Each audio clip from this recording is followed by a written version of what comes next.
PSG Fan TV, bonsoir à tous, bonsoir Vic et Robin, comment allez-vous ce soir? Bonsoir. Ça va. Alors premier 0-0 de la saison de notre équipe, au Parc des Princes en plus. Qu'avez-vous pensé de la prestation de nos joueurs ce soir? C'est frustrant, un match frustrant ce soir.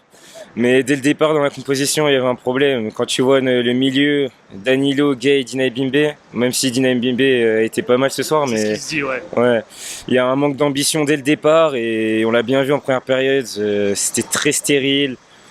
Il y avait pas d'idée, c'était moyen. On a vu en première mi-temps, tu l'as cité, que c'était un peu compliqué. Les Niçois avaient un peu le ballon et ils étaient même dangereux. À l'image de quelques occasions de but franches qu'ils ont pu avoir. Clairement, toi, tu dis que c'est le milieu qui a pêché ce soir? Bah oui, parce que en fait, surtout en première période, j'ai remarqué ça, c'est qu'il manquait la dernière passe et ça manquait cruellement de technique au milieu de terrain. Et c'est sûr que, en tout cas, quand on a vu l'entrée de Verratti, ça a changé. Et voilà. Toi, pour toi, malgré les assauts parisiennes là, ce soir, on a eu quelques face-à-face face aux gardiens, je pense notamment à celui de Di Maria. On en a parlé par rapport au dernier match qu'on a eu, les face-à-face ratés. Qu'est-ce qui se passe, à ton avis, au niveau finition de nos attaquants? Ouais, c'est sûr qu'il y a beaucoup de difficultés à ce niveau-là. On a vu avec Neymar contre City justement, même Mbappé contre City, Mbappé ce soir, Di Maria, etc. Je pense qu'il faut vraiment s'entraîner à ça en ce moment parce que toutes les grosses équipes finissent leurs actions. Et je pense que c'est ce qui pourrait nous sauver dans des matchs comme ça, la finition. Donc ouais, il faut vraiment s'entraîner sur ça. Alors quand même un petit point positif, ça fait longtemps qu'on n'a pas suivi de clean sheet et ça a fait un petit moment. Donnarumma est énorme, c'est ça. Voilà, j'allais te parler de notre gardien. Il a été énorme parce qu'il a fait le clean sheet, mais à l'avenir, est-ce que réellement on peut compter sur lui? Donnarumma? Ouais, bien sûr. Bien sûr. Déjà qu'à son âge, là, derrière moi, il a reçu le trophée de meilleur gardien du monde. Mais voilà. Pour toi, est-ce que mérité ou pas?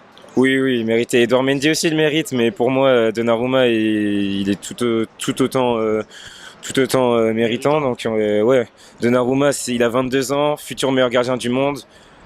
Il a son avenir au Paris Saint-Germain, on est très heureux. Et on a pu l'apercevoir là, ce week-end, Ramos à la place de Kimpembe. Là, Kimpembe revient. Cette complémentarité avec Marquinhos, est-ce que vous le voyez plus Kimpembe ou Marquinhos ou Ramos Marquinhos? Après, il y a la solution de la défense à 3 dont je parle souvent. Exact, oui. Mais dans tous les cas, si Pochettino part avec l'idée de faire une défense à 2, Kimpembe il part forcément perdant parce que tu mets pas Ramos sur le banc. Tu vois, c'est très compliqué et Marquinhos c'est le capitaine et il est imbougeable aussi. Donc si ça part sur une défense à 2, malheureusement, et c'est aussi peut-être justifié que Kimpembe soit sur le banc et Ramos titulaire. Et voilà, en tout cas, son match dimanche a été très très bon. C'est encourageant pour la suite. Dernier point par rapport au coach, notamment tu en souris certainement, je pense que tu sais pourquoi je vais en parler. Voilà, c'est les changements un petit peu qui est un peu difficile, on ne le comprend pas tout à fait. Est-ce que vous le comprenez ces changements et ces choix tactiques? Sur ce match. Notamment, on va se concentrer là-dessus.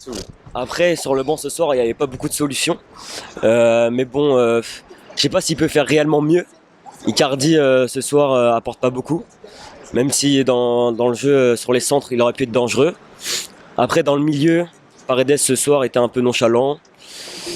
Ouais, c'est vrai que c'est difficile à dire, mais bon. Pour toi, tu le culpabilises pas entièrement, ou pas du tout? Sur ce match, pas entièrement, mais sur l'ensemble de la saison, oui. Dans la globalité. Dans la globalité, oui.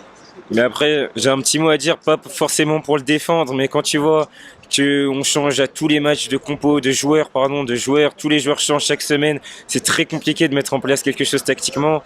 Et ça se paye dans des gros matchs, tu vois, on n'a pas les automatismes. Et à force de tout le temps changer chaque semaine, c'est très compliqué. Très bien. Je vous remercie encore, les gars. Vas-y, merci.